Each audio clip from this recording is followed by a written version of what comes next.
So students, welcome to maths maestro. जैसा कि आप सबको पता है, सीयूईटी का फॉर्म ऑलरेडी निकल चुका है और आप अप्लाई कर सकते हैं। ठीक है ना। आज इसका थर्ड डे है और काफी सारे लोगों ने आप लोगों ने विजिट किया होगा सीयूईटी के वेबसाइट को। और ये वेबसाइट दिया गया है, ये ऑलरेडी एनटीए के नोटिफिकेशन में भी ये वेबसाइट दिया गया है। ये आप अपने एड्रेस बार में cuet.samarth.ac.in टाइप करिए। ठीक है। इसको क्लिक करने से भी ये आप ये वेबसाइट खोल सकते हैं। ठीक है। और नहीं तो आप वेबसाइट पे जाके ये cuet.samarth.ac.in टाइप करिए, ये स्क्रीन आ जाएगी। ठीक है। और रजिस्टर करना तो बेहद ही आसान है, इसमें कुछ भी मुझे बताने की आपको जरूरत नहीं है। सिर्फ ये है कि कुछ इंफॉर्मेशन यहाँ पे दी हुई है, ये इंफॉर्मेशन आपको लाइन बाय लाइन ध्यान से पढ़ लेना है। ठीक है। कि रजिस्ट्रेशन फॉर्म में आईडी पासवर्ड के बारे में बताया गया है, एप्लीकेशन नंबर कैसे जनरेट होगा ये सब बताया गया है, एप्लीकेशन फॉर्म कैसे इसमें भरना है। ठीक है। और इसको भरने के लिए जो चीजें जरूरी लगेंगी आपको, उसमें से एक स्कैन फोटोग्राफ होना चाहिए आपके पास। फोटोग्राफ का साइज जो है वो 2 KB से कम होना चाहिए और स्कैन सिग्नेचर का साइज जो है 30 KB से कम होना चाहिए। दोनों बिल्कुल क्लियर लेजिबल होना चाहिए। उसके अलावा अगर आप किसी कैटेगरी के लिए अप्लाई कर रहे हैं तो फिर आपके पास वो सारे सर्टिफिकेट्स होने चाहिए पीडीएफ फॉर्म में। ठीक है। और जैसे ST SC OBC WC certificate अगर आपको चाहिए तो 300 KB से कम में आप एक पीडीएफ फॉर्मेट में इसको कर सकते हैं, या तो स्कैन करके कर सकते हैं या जो भी मेथड आपको आता है। और मान लीजिए कि आप इतने कन्वर्सेंट अभी नहीं है कंप्यूटर्स यूज करने में, तो आप किसी की हेल्प ले सकते हैं फैमिली में या बाहर अगर कोई प्रोफेशनल है उसका। ठीक है। और PWD सर्टिफिकेट अगर आप फिजिकली हैंडीकैप्ड हैं तो उसके लिए भी आपको लगेगा। इसमें ये तीनों सर्टिफिकेट 50 KB से 300 KB के बीच होने चाहिए। ठीक है। ये तीनों चीजें आप अपने कंप्यूटर पे या जो भी आप बिहाफ पे अप्लाई कर रहा है उसके कंप्यूटर पे ये रेडी होने चाहिए। ठीक है। उसके बाद से आप आ सकते हैं। नीचे जैसे ही आएंगे आपको फी के बारे में डिटेल दिखेगा कि इसका फी है। एग्जाम एक्चुअली 2 स्लॉट में होना है और आपको कौन सा स्लॉट में एग्जाम देना है ये इस बात पे डिपेंड करेगा कि आप कितने पेपर चूज कर रहे हैं। ठीक है। और जितने पेपर आप चूज करेंगे उस हिसाब से आपको स्लॉट में भरना होगा। अगर आप 4 से ज्यादा पेपर चूज कर रहे हैं तो इसका ये मतलब है कि आपको दूसरे स्लॉट में भी एग्जाम देना होगा और उस केस में आपको दोनों स्लॉट का फी भरना होगा। ठीक है।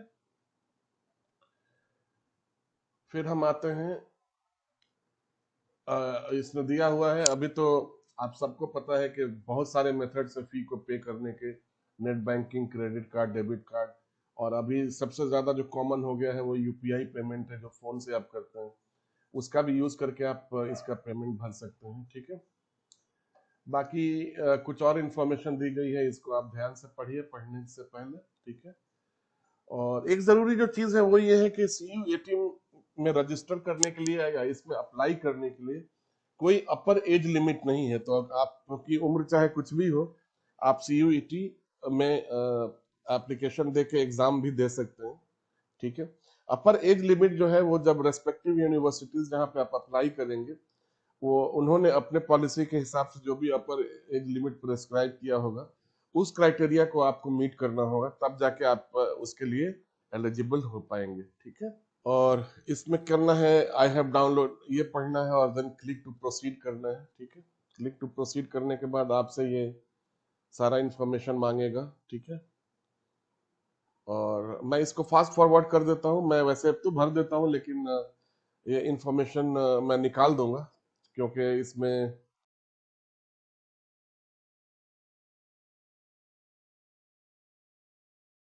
बहुत ही सिंपल है इसको भरना, कुछ भी आपको करने की जरूरत नहीं है।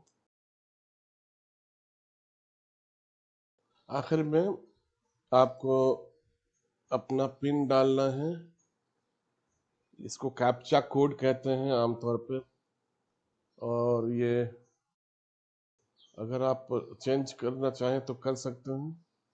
TI फिर आप सबमिट कर देंगे। सबमिट करने से ये इंफॉर्मेशन डिस्प्ले हो जाएगी आपके स्क्रीन पे। Checklist verified by name, father's name, email, date of birth, mother's name, mobile, permanent address, and then you will have to make a declaration that I have read everything correctly। क्योंकि एक बार जब ये submit कर देंगे तो आप ये detail नहीं चेंज कर सकते हैं, ये फिर फ्रीज हो जाता है, इसको लॉक कर दिया जाता है, ठीक है ना। अब मैं सबमिट पे क्लिक करूंगा और ओके क्लिक करूंगा। मुझे एक ओटीपी भेजा जाएगा मेरे मोबाइल पे, और ये ओटीपी जो है मैं यहाँ पे डाल दूंगा, और ओटीपी डालने के बाद फिर से कैप्चा कोड डालना होगा और फिर मुझे सबमिट करना होगा। तो मैंने इसको सबमिट कर दिया, KUPOQA।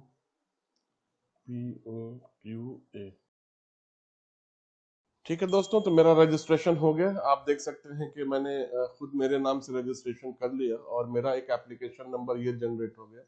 मुझे आइंदा कभी भी, यानी कि फ्यूचर में कभी भी अगर CU सेट के अंदर लॉगिन करना है तो मुझे ये एप्लीकेशन नंबर और मेरा पासवर्ड, ये दो चीज मुझे याद रहना चाहिए।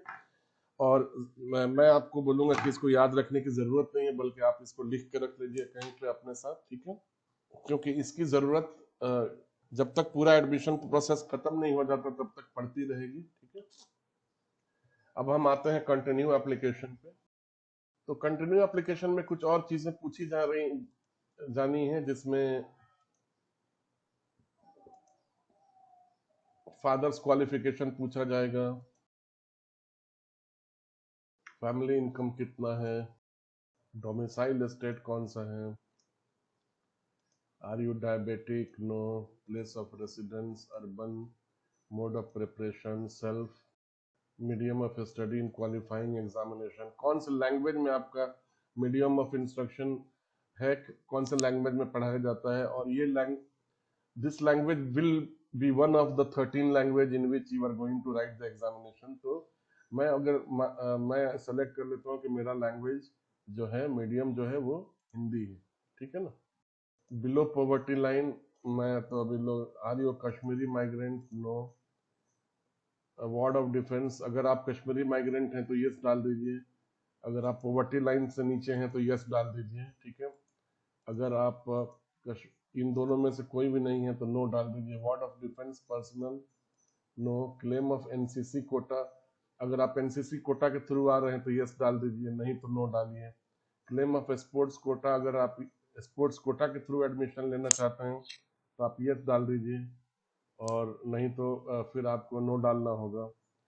तो मेरे केस में मैं नो डाल देता हूँ, क्योंकि मैं इनमें से, are you award of university employ, no. Then इसको सेव करना है आपको। Proceed to the next section, pass. इसमें ब्यूटीफुली जो है हर चीज को लोड कर दिया गया है, ठीक है ना। तो आपको अपना डिस्ट्रिक्ट, अगर आप किसी बड़े शहर में नहीं रहते और छोटे शहर से आते हैं और छोटे शहर के किसी गांव से आते हैं, तो सिस्टम में आपके स्टेट के सारे डिस्ट्रिक्ट को भी लोड कर दिया गया है ऑटोमेटिकली। आपको ड्रॉप डाउन मेन्यू से उसको सेलेक्ट करना है, और बोर्ड नेम में आप बिहार स्कूल एग्जामिनेशन बोर्ड जैसे मैंने सेलेक्ट कर लिया। स्कूल का नाम मुझे मैनुअली लिख के भरना होगा, ठीक है। रोल नंबर, जो भी मेरा रोल नंबर उस टाइम में रहा होगा मुझे याद नहीं है अभी। Percentage, okay. 900, marks of 10 627, 10+2 board में पास्ट।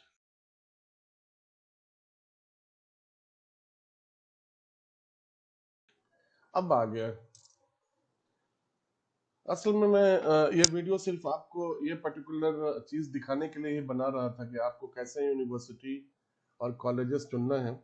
तो सबसे पहले आपको ये जानकारी में रहना चाहिए कि CUET फॉर्म अप्लाई करते वक्त आपके कॉलेज और यूनिवर्सिटी चुनने में कोई रेस्ट्रिक्शन नहीं है। अगर आप चाहें तो जितनी यूनिवर्सिटीज पार्टिसिपेट इसमें कर रही हैं और जितने प्रोग्राम्स वो ऑफर कर रही हैं, वो सब के सब आप सेलेक्ट कर सकते हैं, ये आपके ऊपर है, ठीक है ना। एग्जाम आपको एक ही देना होगा, लेकिन इससे ये सेलेक्ट करते वक्त आप CUET को ये बताते हैं कि आप इन कॉलेजेस में भी इंटरेस्टेड हैं और बाद में ऐसा ना हो कि आपने किसी कॉलेज के लिए सीयूईटी फॉर्म में अपना इंटेंशन ना दिखाया हो और बाद में आप उस कॉलेज में एडमिशन लेने पहुंचे तो वो कॉलेज आपको ये बोले कि नहीं आपने तो अपना कोई इंटेंशन दिखाया नहीं, तो अभी हम आपको एडमिशन दे नहीं पाएंगे इस कॉलेज में। इससे बचने के लिए सबसे बेहतर है कि जो भी यूनिवर्सिटी पार्टिसिपेट कर रही है और जो भी आपका सब्जेक्ट है जैसे अलीगढ़ मुस्लिम यूनिवर्सिटी इस बार इन सारे सब्जेक्ट्स के लिए सीयूईटी का यूज कर रही है बैचलर डिग्री प्रोग्राम के लिए, ठीक है ना। तो अलीगढ़ मुस्लिम यूनिवर्सिटी जो है सीयूईटी का यूज अभी इन सारे आइडेंटिफाइड प्रोग्राम्स के लिए करेगी, जिसमें बैचलर ऑफ वोकेशनल जो है वो production technology, polymer and coating technology और फैशन डिजाइन एंड गारमेंट में है, और बैचलर ऑफ आर्ट्स में ये 5 प्रोग्राम उन्होंने ऐड किए हैं जो सीयूईटी के थ्रू वो उसमें देगी। तो अगर मान लीजिए कि आपको हिंदी लेना है, बीए हिंदी, तो हिंदी से रिलेटेड 2 और सब्जेक्ट हैं, जैसे संस्कृत है, हिंदी है, होम साइंस है, ये आप तीनों पे ऐड कर सकते हैं। और आप कोई वोकेशनल प्रोग्राम करना चाहते हैं तो वोकेशनल प्रोग्राम भी आप ऐड कर सकते हैं। तो मान लीजिए कि अगर आप वोकेशनल प्रोग्राम में इंटरेस्टेड हैं और आपका आर्ट्स बैकग्राउंड है, साइंस बैकग्राउंड नहीं है, तो उसके लिए फैशन डिजाइन ऐड कर सकते हैं। फिर यहाँ पे आके ऐड कीजिए, ठीक है। फिर ये चुनिए, फिर आके आप हिंदी पे ऐड कीजिए, यहाँ से ऐड कीजिए। तो अलीगढ़ मुस्लिम यूनिवर्सिटी में आपके 2 प्रोग्राम के लिए आपने अपना इंटेंट दे दिया। फिर आप आके बीए ऑनर्स संस्कृत पे चुनिए, फिर आप ऐड कीजिए। फिर अगर आप चाहें होम साइंस लेना तो आप होम साइंस पे लीजिए और फिर आप ऐड कीजिए। इस तरह से चाहें तो आप ये सारे प्रोग्राम्स के लिए आप ऐड कर सकते हैं। उसी तरह से अगर आप बनारस हिंदू यूनिवर्सिटी में लेना चाहें तो बनारस हिंदू यूनिवर्सिटी ने इतने सारे प्रोग्राम के लिए अपना इंटेंशन दिया है कि वो इतने सारे प्रोग्राम जो है अभी सीयूईटी के थ्रू जो है वो एडमिशन लेंगे। आप चाहें तो बैचलर्स डिग्री में अगर आप लेना चाहें तो आप जिन जिन चीज के लिए एलिजिबल हैं, जैसे अगर आपने आर्ट्स पढ़ा है तो आप बीटेक के लिए नहीं अप्लाई कर पाएंगे क्योंकि इसमें फिजिक्स और मैथ्स जरूरी रहता है। लेकिन जिन जिन चीजों के लिए आप एलिजिबल हो सकते हैं, जैसे बीए सोशल साइंस, ये ऐड कर दीजिए। बीए एलएलबी ऑनर्स, ये ऐड कर सकते हैं आप, ठीक है। उसके अलावा आप आ जाइए इधर बैचलर ऑफ वोकेशनल में, जितना प्रोग्राम आप चाहे ऐड कर सकते हैं, कोई रोक नहीं है आपके प्रोग्राम ऐड करने में। उसी तरह से मैं आता हूँ बीएमजी मुंजाल यूनिवर्सिटी, जो मेरे ख्याल में गुड़गांव में है, और इन्होंने काफी सारे इंजीनियरिंग और उसके लिए यूज किया है। तो मैंने तो अभी आर्ट्स का एग्जांपल लेके आपको दिखाया है, लेकिन अगर आप साइंस के स्टूडेंट हैं तो ये सारे आप ऐड कर सकते हैं जो साइंस के सब्जेक्ट हैं। उसी तरह से अभी मैं इसको रिमूव करता हूं और फिर मैं आपको लेके चलता हूं कि अगर आप साइंस की स्टूडेंट हैं तो आप क्या क्या कैसे कैसे ऐड कर सकते हैं, ठीक है ना। अब मान लीजिए कि आप अलीगढ़ मुस्लिम यूनिवर्सिटी में अप्लाई करना चाहते हैं और आप साइंस के स्टूडेंट हैं और आपको पॉलीमर और कोटिंग टेक्नोलॉजी और प्रोडक्शन टेक्नोलॉजी में इंटरेस्टेड है। आप ये दोनों ऐड कर दीजिए यहाँ पे, ठीक है। उसी तरह से आप आसाम यूनिवर्सिटी में अगर लेना चाहते हैं यहाँ पे, तो इन्होंने इतने सारे प्रोग्राम को ऐड किया है। साइंस का प्रोग्राम इसमें BSc BEd 4 year under course in education जो है, इसमें सब्जेक्ट जो है फिजिक्स है, केमिस्ट्री है, जूलॉजी है और बॉटनी है। यानी कि साइंस टीचर के लिए आपको तैयार किया जाएगा इस प्रोग्राम के थ्रू। आप चाहें तो ये ऐड कर दीजिए। और इंटीग्रेटेड अगर 5 इयर्स आप प्रोग्राम कंप्यूटर साइंस में करना चाहें तो ये ऐड कर दीजिए। लेकिन इन सारे प्रोग्राम्स के एक एलिजिबिलिटी क्राइटेरिया भी होगा जो आपको इन रेस्पेक्टिव यूनिवर्सिटीज में जाके मिलेगा। आपको असल में आसाम यूनिवर्सिटी के ये प्रोग्राम के लिए देखना होगा कि इसमें एलिजिबिलिटी क्राइटेरिया क्या दिया हुआ है। फॉर एग्जाम्पल ये कंप्यूटर साइंस है तो इसमें मैथ्स आपको 10+2 में होना मस्ट है। लेकिन किसी वजह से आपने 10+2 में सिर्फ पीसीबी लिया है, मैथ्स लिया नहीं है, तो आप इस प्रोग्राम के लिए एलिजिबल नहीं है और आपने अगर सीयूईटी में ये प्रोग्राम चूज भी किया है तो आपको इसके लिए कंसीडर नहीं किया जाएगा। इसी तरह से कुछ और जाने माने यूनिवर्सिटीज को मैं पिकअप करता हूँ, जैसे जामिया मिलिया इस्लामिया है फॉर एग्जांपल। जामिया मिलिया इस्लामिया में उन्होंने अब तक जो है इतने सारे प्रोग्राम को गो अहेड कर दिया है कि इतने सारे प्रोग्राम जो हैं हम CUET के थ्रू लेंगे, जिसमें काफी कई सारे फॉरेन लैंग्वेज भी हैं। और जैसे अगर आपका सब्जेक्ट मान लीजिए 10+2 में इकोनॉमिक्स है और बाकी आर्ट्स के जो है साइकोलॉजी है, हिस्ट्री है, ये सारी चीजें हैं, तो आप यहाँ से इकोनॉमिक्स चूज कर सकते हैं, यहाँ से हिस्ट्री भी चूज कर सकते हैं। और अगर आपने साइंस पढ़ा हुआ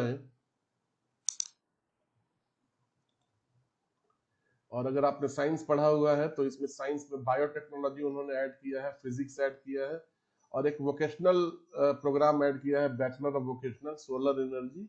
वो इनमें से आप चूज कर सकते हैं। तो आपको सिर्फ जाके BSc बायोटेक्नोलॉजी पे क्लिक करना है और यहाँ से ऐड करना है यूनिवर्सिटी नेम और किस प्रोग्राम के लिए आप इंटरेस्टेड है, वो यहाँ पे ऐड हो जाएगा। तो ये प्रोग्राम ऐड करने के लिए कोई लिमिट दी गई है? मेरे हिसाब से कोई लिमिट नहीं दी गई है। आप जितना यूनिवर्सिटी में प्रोग्राम ऐड करना चाहें आप कर सकते हैं। Central university of south Bihar में जा सकते हैं। यहाँ पे इन्होंने 10+2 के बाद ये 3 प्रोग्राम जो इनके यूनिवर्सिटी में चलता है, एक 4 ईयर इंटीग्रेटेड BA B.Ed है, और एक 4 ईयर इंटीग्रेटेड BSc B.Ed है, और 5 ईयर इंटीग्रेटेड BA LLB है। ये आप चाहें तो तीनों का तीनों ऐड कर सकते हैं।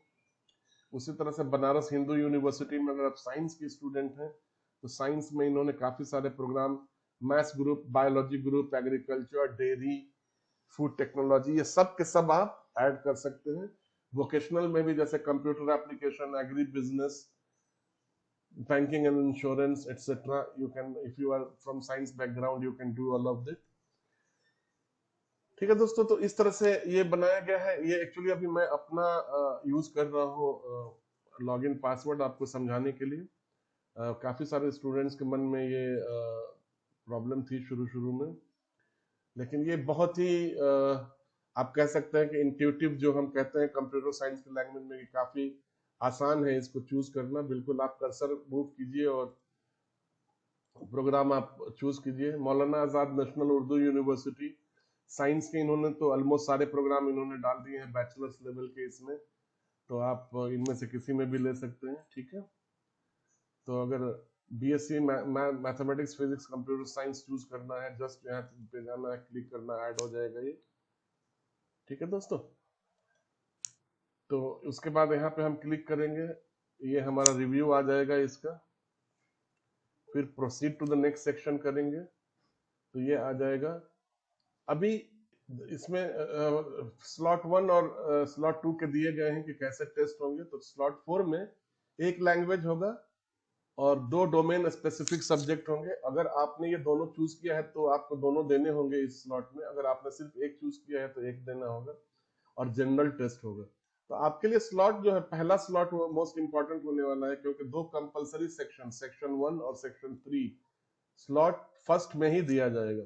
स्लॉट सेकंड में सिर्फ सेक्शन 1A से जो बचे हुए सब्जेक्ट हैं और सेक्शन 1B से जो सब्जेक्ट्स हैं वो, और सेक्शन 2 दिए जाएंगे।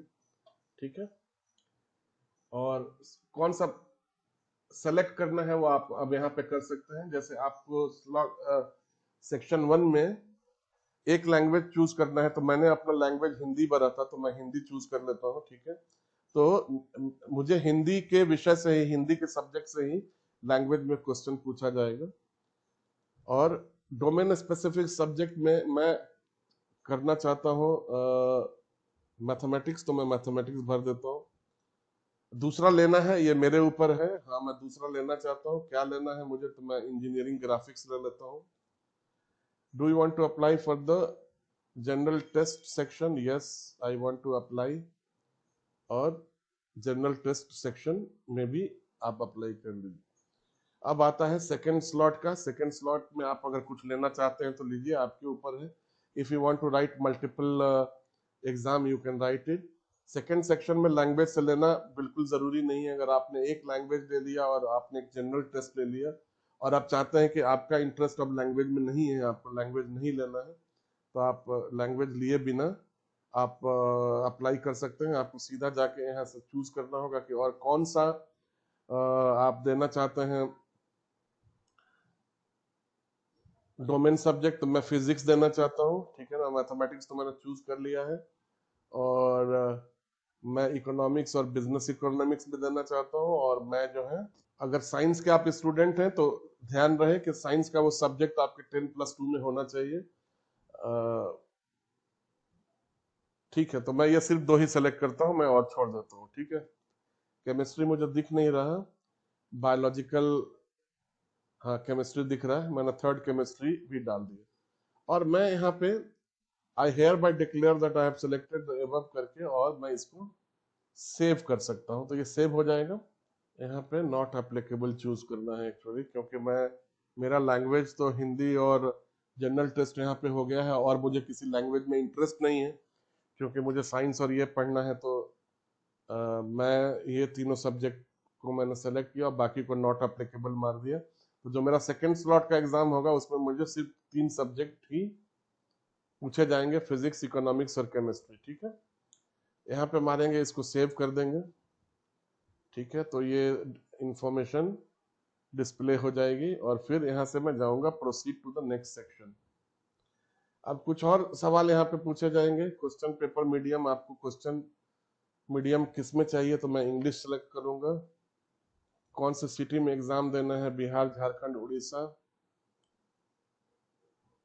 तो मैं झारखंड सेलेक्ट करूंगा। ठीक है ना, ठीक है।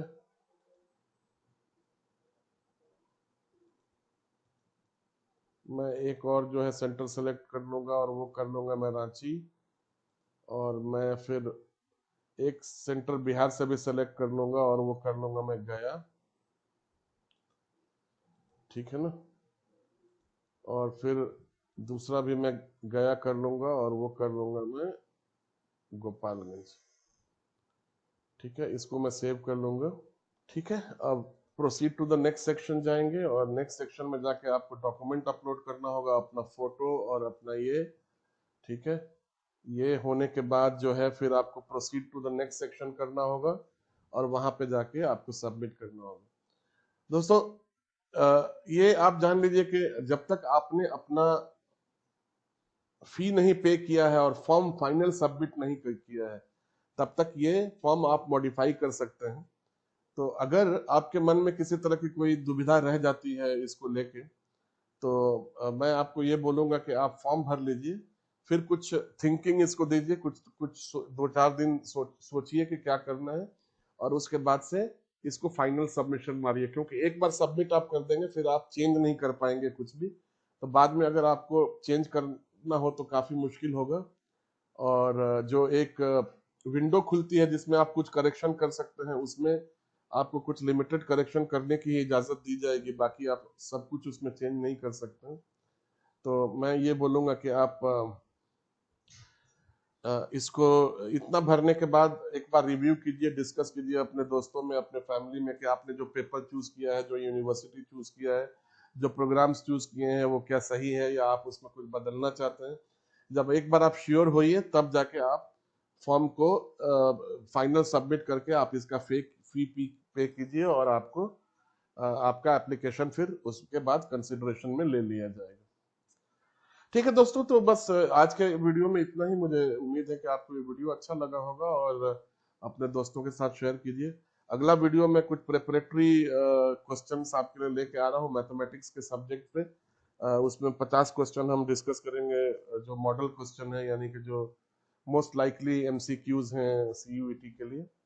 तब तक के लिए आप सब लोगों का तब तक के लिए आप सब लोगों का बहुत शुक्रिया। और अगर आप कुछ पूछना चाहें तो डायलॉग बॉक्स में, कमेंट बॉक्स में जाके लिखिए, और वीडियो को ज्यादा से ज्यादा लाइक करके ज्यादा से ज्यादा शेयर कीजिए, और चैनल को सब्सक्राइब करना मत भूलिए। बहुत thanks a lot for watching.